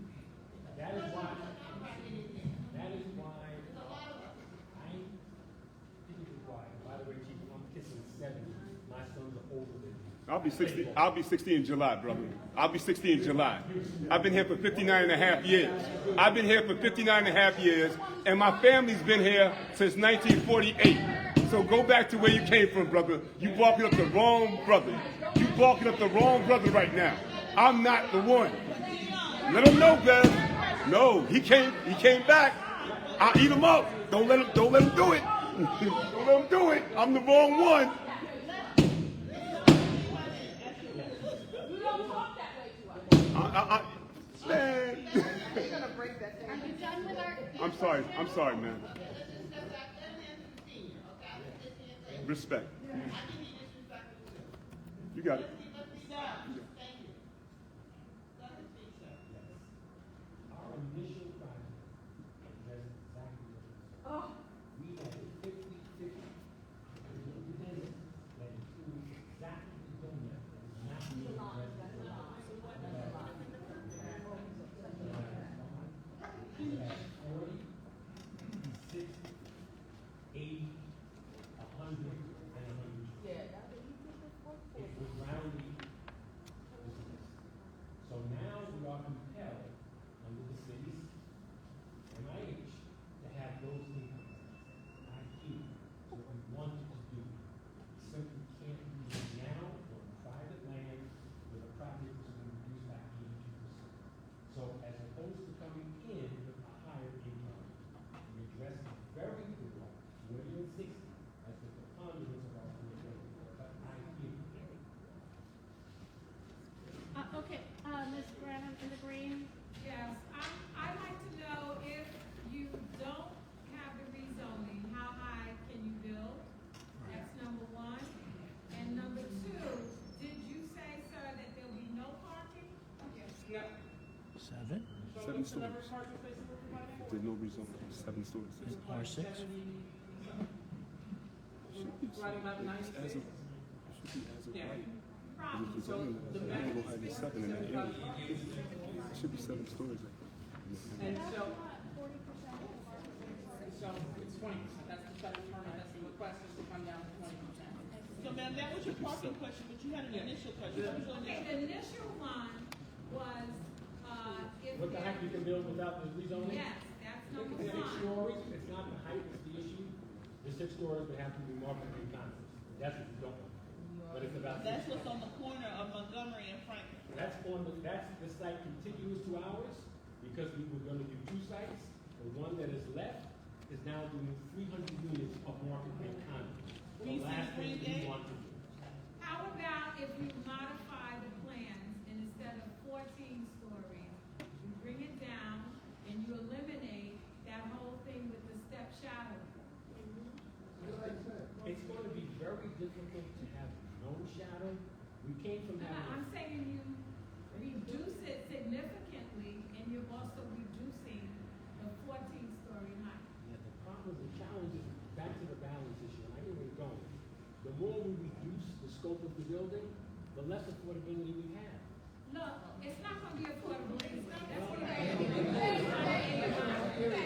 based on the AMI, that's not on the plan here. The numbers are not there. But from the numbers I'm hearing from Suki, it's not affordable anyway. Okay, we have 5 minutes left before we have to be out of here. Excuse me, Suki, we're told that we could be here till 9:30. That's not what I was Well, just we told. have. Dante says we have 5, I'm getting, We're Ms. talking Boyd, about. I'm We are getting talking 5 about. minutes I from said Dante. Sterling Street. We have an issue about Sterling Street, which is old business, and we want to discuss that. How many people came here for Sterling Street? Right here. Okay? We want to have a discussion about that. You give us 5 minutes of that time, and we've been told that we could be here till 9:30. The permit expires at 9:30. Thank you. So we want to be here till 9:30. Let me make it very clear. You will be out of your seats by 9:20. Okay? So we want the rest of this time to talk about Sterling Street. also have an issue that we'd like to discuss.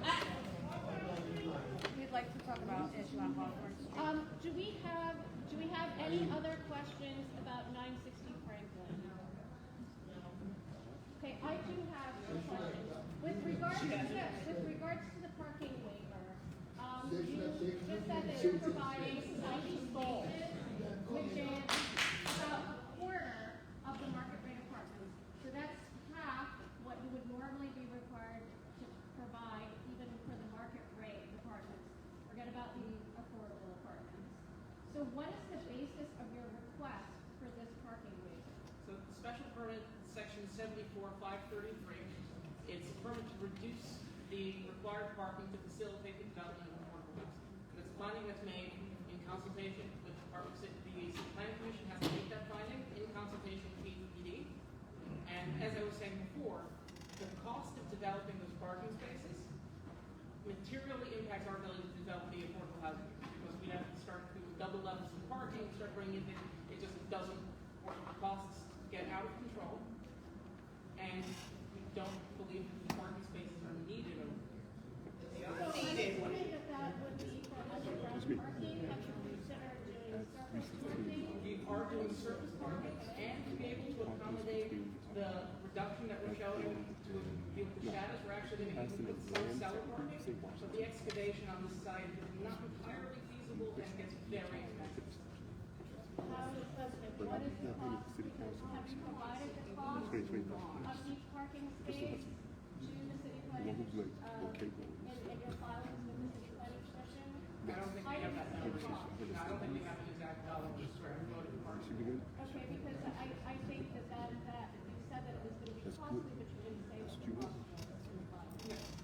If you can go back and get some specific information about it. That's generally, even in the city, yes, it's a major driver of pushing the city to reduce, then more or less eliminate the parking requirements for all of the market rate units is designed because of the dramatic cost increase that the parking spaces put on development units, including that has to be. And my second question is, you did start to mention the UAP program.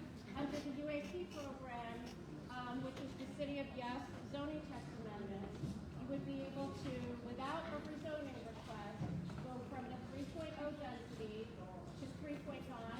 So it would be a 30% increase in the number of units that you could do from the average right, but you would be required to do all of that extra FAR or 30% as affordable housing. And that would be a voluntary thing. Would you be willing to do that? It's hard for me to say without knowing what else gets enacted both between the state and the city as part of City of Yes to see if developing that 0.9 of affordable housing, the 0.9 FAR that gets put in UAP with only 3.0 market rate. Would you be able to do that at 60% of AMI?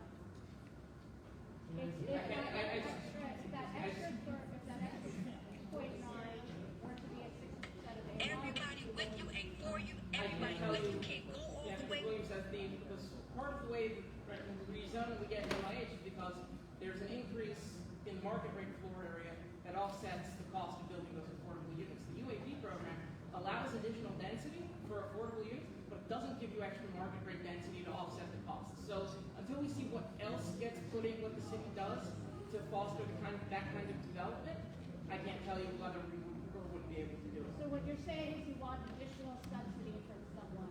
We're not here asking for subsidy. Let's be clear. We're not here asking for subsidy. What I'm saying is you're asking me if we would be willing to do it, and I'm telling you that as the market exists today and the programs that exist today for construction financing, it's hard to see how it pencils out. Got it. Okay, thank you. But you're also saying that you will be making changes to your design based on UAP. No. Okay. No. R8A districts, which is what we're proposing, is not going to see any change in floor area or height as a result of UAP. Our 6A districts are proposed to get a change in height and change in density with the UAP program. R8A districts are not. So the same R8A with MIH that allows us to have 7.2 FAR and a maximum height of 145 is going to be the same even with the UAP program. Okay, can we move on and talk about Sterling? Thank you. Okay, thank you very much for coming and for answering our questions. And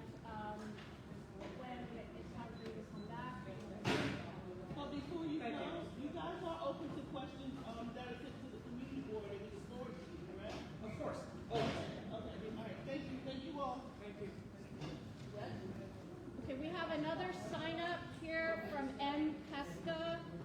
Could you come up, please? Come on, guys, come on. This is old business, this is new business. It's supposed to be under old business. It is other business. Right, but there's old business. Other business. They are signed up. Thank you. We'll be brief because I know that there's a lot that everybody wants to talk about. My name is Michelle Pesca, my husband Mike. We're all members here. This is Karen, our neighbor, Quasi Curtis. All of our neighbors here on Hawthorne Street. We're on Hawthorne between New York and Milford. There's also at least half a dozen signed on right now. Yeah, thank you. We live on Hawthorne Street. We're a family on a block of single and two-family homes. We live in a district that is primarily residents who have lived on the block for 30-plus years. We are currently here in front of you to talk about a development that is happening next to my house and Karen's house, in between the two of us. It is a 6,000 square foot, 9-unit rental building that is planning to build forward 30 feet to go to the street and up 5 stories. This is very out of character for our block. It shares no characteristics or sensitivity to the neighborhood. A lot of the issues that have been brought up and discussed here today are issues that are close to our heart based on what is happening to us. The shadow lines that were discussed with the previous project, the lack of parking, this project has a parking waiver, so there's no parking that is being allocated for this project.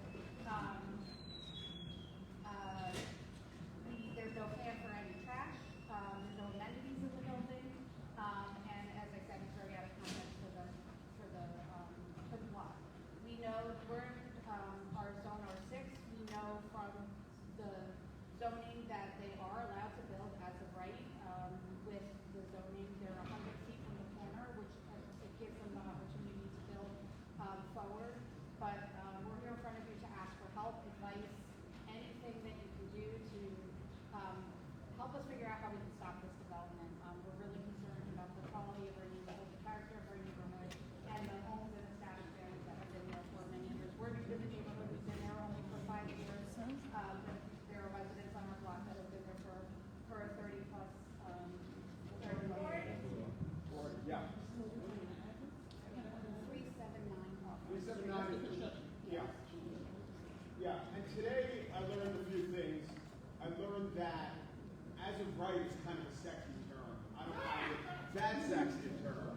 I find that these people who are building above the objections of all of my neighbors, the day they started an impromptu meeting, almost this many people came out onto the street saying, what are you doing? Why are you doing this?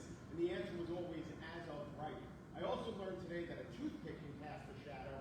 I know that a large concrete wall that goes out 30 feet to the street is like 100,000 toothpicks. I'm not a geologist, but I think that is true. And so this is going to greatly impact the quality of my life, the quality of the family's life, the entire block. It will transform the entire block. Because by law they say, this seems true, put a huge building that goes to the property line and segregates and blocks out the 4 buildings to the left. And then what choice do the other people on the block have? We have been advised by people who love us. You know what you should do, Mike? You know what you should do, Jay? You should sell. You should sell to an equally large developer. And then this whole block, this whole giant block, with families that have taken it. There are people here who, by the hand, Kevin took Curtis to the park to play. They're not related, but they are because they're families from this block. That's all going to be destroyed. And it grieves me that it can be destroyed as of right. We, as a community, should not be giving this right without proper consideration. We should not be destroying these communities. We, I do think, are all committed to affordable housing. And going up is a way to achieve that. But going up and going out and doing it in a way, do you have the email to us? Do you have the text? Doing it in a way where we bring these concerns to them, and we use, as is our right, to use 311 and to call them legitimate building complaints. That's our right as citizens, right? So what happens say you're building after hours, you're building improperly. The text they send to us is, guys, due to the constant complaining made to the DOB, we are taking all negotiations off the table and we're filing a local law 881 against you guys. You will have to pay for your attorney. And to reiterate, this is over, and we will be putting city /shelter tenants in the building when it's done. Which I said to him, is that a threat? It's not a threat. It's a reality. We're going to put a shelter there because of what you said. As Kevin said in the meeting, you know, I'm hearing the inference and the implication that this is a punishment. We're using human beings who need housing to punish you. He said, take that as you will. So that's the as of right. So your ask of us is, we need help. We don't know what to do. They are using quality housing as a means of justifying what they're doing, but we know that some of the tenets of quality housing have to do with providing building within contextual language, providing amenities for the tenants. They're not building in the spirit of quality housing. All right, we'll have to take a look at it. Absolutely, we do want to work with you guys. This is taking the right step by coming here. This is what the community board is for. It's for the community. We'll have to take a closer look at this just because it's as of right. We're doing the right thing by looking at the building filings and so on. But I just want to make a point to everyone that, and I think you're right, that zoning is something that we give to developers. It does not come down from God. It is our right to comment on it, and it is our city's right, including our elected officials, to change it. So you're absolutely doing the right thing by getting involved, by learning about zoning, and learning about what you can do in terms of what can be done about this particular building. It's afterwards, you get here, come to the next meeting. Understand that everybody in this community practically is facing this. Most of Crown Heights, Prospect Over Gardens, and East Flatbush is covered by R6 or R7 zoning, where things can be built as of right, and that is really a big thing. But thank you for coming. Also, there's something else that we do. Okay, I'm getting. Excuse me, I will reach out to them directly and I will coordinate offline. I want to make sure that they do that. Thank you. Is there any, thank you for coming. Is there any other business? Is there any other business? Does anybody else wish to speak, please? She has one, right here, right here. Suki, they said it's leaving at 9. Dante said it's over at 9:30 and they gotta be out by 9:20. Let's move forward. So let's get the topic at hand done, and then you can ask. Thank you. That's what I want. Thank you. Sterling Street, Empire Book, excuse me, Dante. Sterling Street is the border of Empire Boulevard. Empire Boulevard is a commercial district. You don't allow any residential on that district. There is a rezoning application now to break that zoning law. So this is not an as-of-right. This is not, this is a residential, we can put residential. This is a commercial zone. If you know Empire Boulevard, you know it goes on one side to the other side. You know that they've been warehousing that neighborhood. You know that they have storage units ready to come down. And you know that private homeowners have their backyards off of Sterling Street. If you allow this one development to happen, just one, it will be a free-for-all on both sides of Empire Boulevard. So what I'm asking today of this board is to ask for a letter to be written to our elected officials. See, I'm talking about action here. We're asking this community board, this ULURP committee, to write a letter to our elected officials and tell them to come and meet with us. Yes. Talk to us. Because they're the only ones that will allow this to happen. Developers can't come into your neighborhood and break zoning unless your elected officials agree to it. Yep. Let's be focused here, people. We gotta focus on who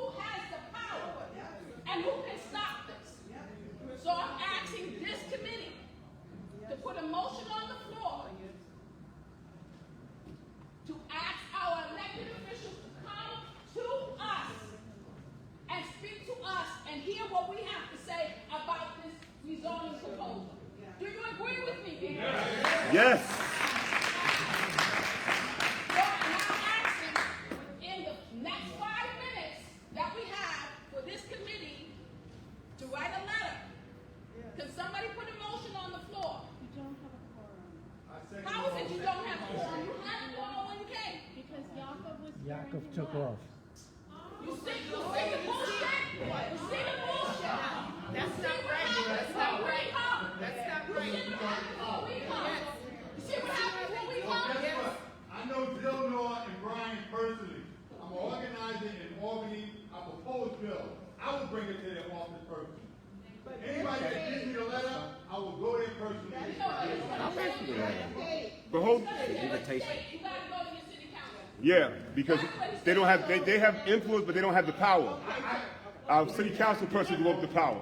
So Tom had started a resolution at our last meeting. He wanted for us to say, and we couldn't second it because we were muted, that we want no commercial no residential development on Empire. That's it. Okay, so that would actually require a rezoning of the northern half of Empire from a split R6 C8 to a fully C8. We're talking about Empire, that's the current commercial zone. That's Empire between between Rogers What I'm telling you and is Black. that the specific application that came before us, 7399 Empire Boulevard, is on the north side of Empire Boulevard. His zoning is the split zoning. The back half is R6, Sullivan, the right. front half is C8. If you want the entire thing to be C8, that requires a rezoning. We don't want the entire thing to be C8. We do not want them to change the C8 designation. We are very clear. Okay. You can't mess with words with me, Suki. Okay. It's so a C8. We want the C8 to be maintained. That is our protection. We are protected on Empire if it remains a C8, a commercial zone that does not allow residential on it. Don't let her sit there and do this. Because she does that. What you can do is go to the other side of Park Slope and ask them over there whether they want what you want. Exactly. You went to us, go to them. So now we have a motion on the floor. We now have two motions on the floor. We do not have a quorum. Well, put the motion on the floor, please. I'm not a member of the board. I'm the district manager. Can you write a letter for CB9 from the concerned I was going to do citizens it anyway. of CB9? We're going to have to bypass. It's an invitation to the elected Just officials as to the letter come was here, done for Vital right? Brooklyn, And stand in front of us. I can do that. we can do Thank that, you. okay? Yeah. Thank you, guys. And maybe Crystal and Minosa. Oh, definitely Crystal and Minosa. Crystal and Minosa. Definitely, but nothing. We will be asking, and please let's be clear about the elected officials that we want to come. Crystal and We Minosa. want Senator Myrie to come. We want Senator Cunningham to come. We want Assemblywoman Safar to come. We want City Council Rita Joseph to come. And we want Crystal Hudson. Those are the 5 representatives that we would like you to send to a letter and say, come and meet with the community. Because when you want to vote for us, you got no problem with showing up and knocking on our doors and coming to a community board. We've been asking them to come every meeting. Well, now we need to have an official letter from I can do it by the end of the week. Thank you. And get it and tell them to come meet with us. And you know I'll do it by the end of the week. Don't call me that. And for the borough president, he's not going to be put him. You got a motion to adjourn?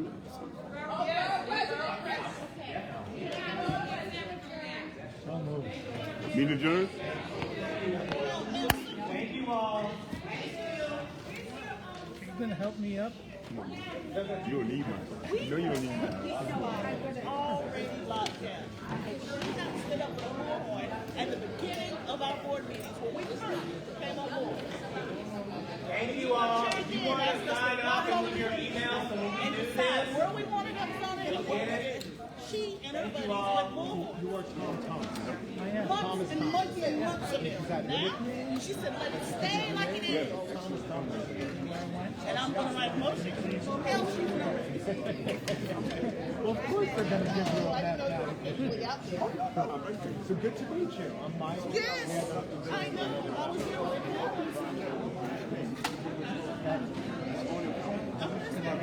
Someone here. I'm sitting here. Yeah. I don't know what to say.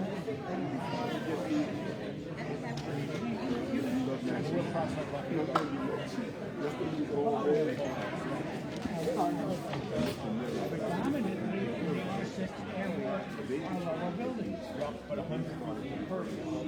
Yeah. He used to be chair of city planning. He's the one who said he didn't care about the black people.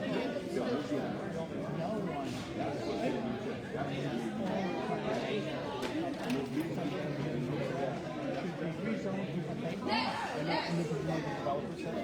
Well, why do you spend?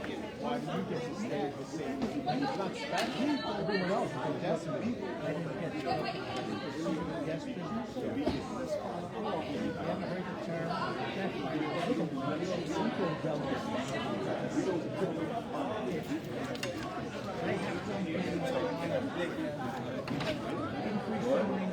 commercial on the end of the block.